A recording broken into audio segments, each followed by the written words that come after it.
नमस्कार। देश और दुनिया की तमाम फटाफट खबरों में आपका स्वागत है। खबरों के लिए आपसे निवेदन की यदि आपने हमारे चैनल को सब्सक्राइब नहीं किया तो कृपया करके आपके अपने चैनल को सब्सक्राइब कर लें। आप सब्सक्राइब करते हैं तो हमें उन खबरों को आप तक पहुंचाने की मदद मिलती है जो खबरें आप तक मीडिया बिल्कुल छुपाता है। तो क्या है आज की वो बड़ी खबरें।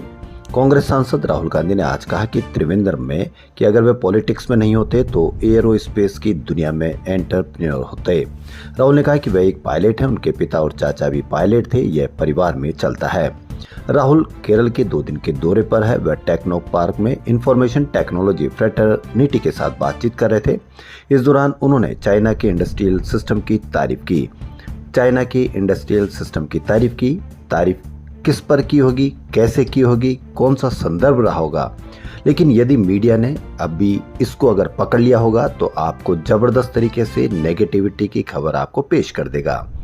कांग्रेस सांसद ने कहा कि चीन ने एक शानदार इंडस्ट्रियल सिस्टम बनाया है जिसका दुनिया में कोई मुकाबला नहीं है।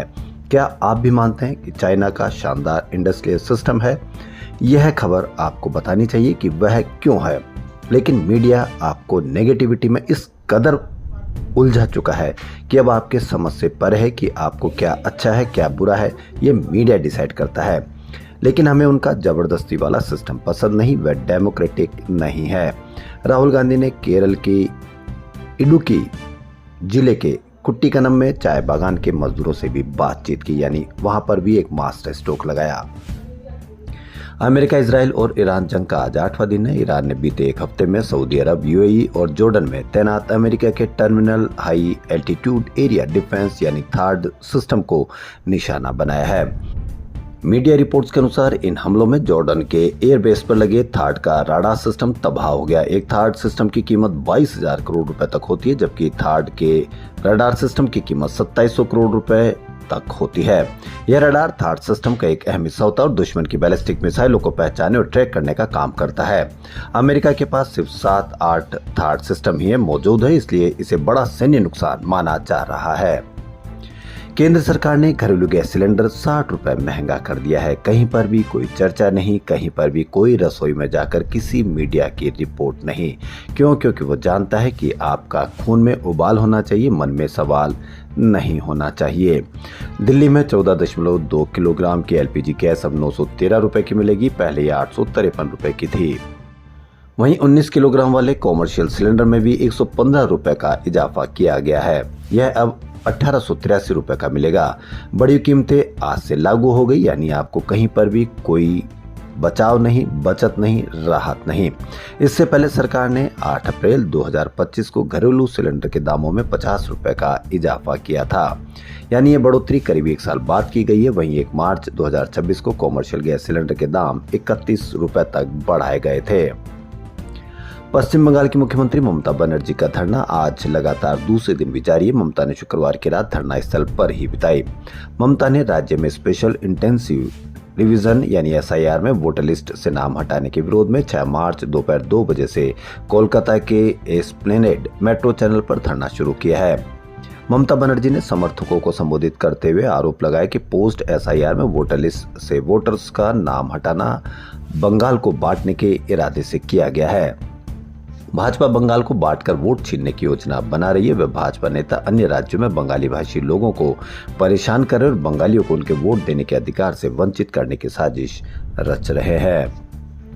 पंजाब एंड हरियाणा हाईकोर्ट ने पत्रकार रामचंद्र छत्रपति हत्याकांड में डेरा सच्चा सौदा के राम रहीम को बरी कर दिया। हालांकि कोर्ट ने 3 आरोपियों कुलदीप सिंह, निर्मल सिंह और कृष्ण लाल की सजा को बरकरार रखा। इससे पहले 17 जनवरी 2019 को पंचकुला की स्पेशल सीबीआई कोर्ट ने राम रहीम समेत बाकी सभी आरोपियों को 7 साल की कैद की सजा सुनाई थी, जिसके खिलाफ आरोपियों ने हाईकोर्ट में याचिका दायर की थी। फैसला सुनाते हुए हाईकोर्ट ने कहा कि इस हत्याकांड में राम रहीम के साजिशकर्ता होने के पर्याप्त सबूत नहीं है, जिस वजह से राम रहीम को बरी कर दिया गया। राम रहीम इससे पहले डेरा मैनेजर रणजीत सिंह हत्याकांड में पहले ही हाईकोर्ट से बरी हो चुका है। हालांकि सीबीआई ने इसे सुप्रीम कोर्ट में चुनौती दी है। राम रहीम को साध्वियों के यौन शोषण केस में 10 साल की कैद की सजा हुई है। इस वजह से राम रहीम को अभी जेल में ही रहना होगा। हालांकि पैरोल पर कई बार बाहर आ चुके हैं।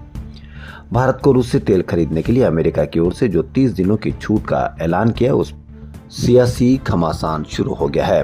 कांग्रेस पार्टी ने इसे भारत की संप्रभुता पर हमला और अमेरिकी ब्लैकमेल बताया। कांग्रेस ने केंद्र सरकार पर सवाल उठाए कि आखिर अमेरिका इस तरह से हमें कब तक ब्लैकमेल करता रहेगा। नेता विपक्ष राहुल गांधी ने लोकसभा में इस बारे में बीते सेशन का वीडियो शेयर किया। राहुल ने कहा था कि क्या अमेरिका हमें बताएगा कि हम रूस या ईरान से तेल खरीद सकते हैं या नहीं, यह अमेरिका तय करेगा, हमारे प्रधानमंत्री नहीं। दुर्भाग्य की बात है कि धर्म युद्ध के लिए निकलना पड़ रहा है। अपने ही देश में अपने ही वोट से चुनी सरकार के सामने अपनी ही गौमाता को बचाने के लिए हम लोगों को आंदोलन करना पड़ रहा है। शंकराचार्य स्वामी अभिमुक्तेश्वरानंद ने ये बातें काशी में लखनऊ रवाना होने से पहले शनिवार को कही। शंकराचार्य ने इस आंदोलन को गो प्रतिष्ठा धर्म युद्ध सभा का नाम दिया। वह 11 मार्च को लखनऊ पहुंचेंगे। यहाँ हजारों संतों की मौजूदगी में सभा करेंगे। इसमें सरकार से गाय को राष्ट्रमाता घोषित करने की मांग करेंगे। शंकराचार्य ने 30 जनवरी को योगी सरकार को 40 दिन का अल्टीमेटम दिया था। उन्होंने तब कहा था कि गाय को राष्ट्रमाता घोषित करे वरना आंदोलन करेंगे। शंकराचार्य काशी से 5 दिन बाद लखनऊ पहुंचेंगे। अमेरिकी राष्ट्रपति डोनाल्ड ट्रंप ने ईरान को कड़ी चेतावनी दी। उन्होंने कहा कि अगर ईरान ने सरेंडर नहीं किया तो उस पर आज बहुत बड़ा हमला किया जाएगा। उन्होंने कहा कि ईरान के कुछ ऐसे इलाके और लोग भी अब टारगेट पर आ सकते हैं जिन्हें अब तक निशाना नहीं बनाया गया था। ट्रंप ने चेतावनी दी कि ईरान के बर्ताव के कारण अब उन जगहों को भी पूरी तरह से नष्ट करने और वहां के लोगों के खिलाफ सख्त कार्रवाई करने पर गंभीरता से विचार किया जा रहा है।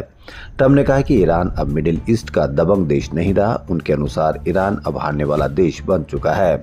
ट्रंप ने कहा कि जब तक ईरान सरेंडर नहीं करता या उसका शासन पूरी तरह से कमजोर नहीं हो जाता तब तक उसकी स्थिति ऐसे ही बनी रहेगी। ट्रंप ने यह बात अपने social media platform truth social पर लिखी। देश और दुनिया की तमाम फटाफट खबरों में फिलहाल इतना ही। धन्यवाद।